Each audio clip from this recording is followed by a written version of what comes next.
রাজশাহীর পুঠিয়ায় প্রায় ২৫০ বছরের পুরনো ১৬টি প্রত্নতাত্ত্বিক স্থাপনা রক্ষণাবেক্ষণের অভাবে নষ্ট হয়ে যাচ্ছে বলে অভিযোগ দর্শনার্থীদের।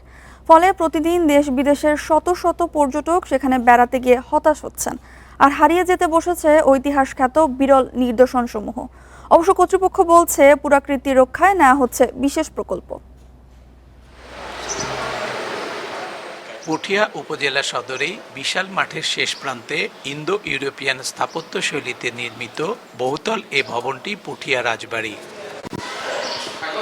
এ রাজবাড়িকে কেন্দ্র করে তৈরি হয় দৃষ্টিনন্দন ৫টি মন্দির। আর রাজবাড়ি ও মন্দিরগুলো শত্রুর হাত থেকে বাঁচাতে খনন করা হয় বেশ কয়েকটি বড় বড় দিঘি।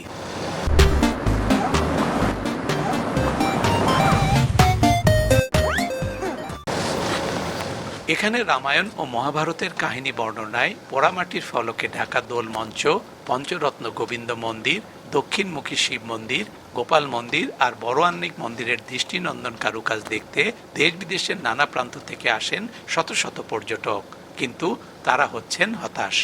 আর এই যে মন্দিরগুলোতে একটু ভিতরে ঢোকার ইচ্ছা ছিল, উপরে টুপরে এগুলো তো যাওয়া নিষেধ। সংস্কার করা কিছু জিনিস এখনো নষ্ট পড়ে আছে, এগুলো একটু সংস্কার হওয়া দরকার।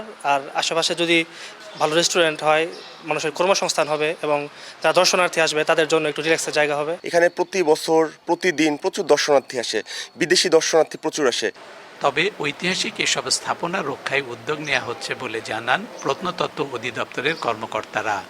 সংস্কার সংরক্ষণ এবং এখানকার ব্যবস্থাপনা উন্নয়নের জন্য, সেবাগুলো প্রদান করার জন্য বিভিন্ন ধরনের অবকাঠামো নির্মাণ এবং অন্যান্য যে ফ্যাসিলিটিগুলো আছে সেগুলো আমরা তৈরি করার জন্য একটা পরিকল্পনা গ্রহণ করেছি।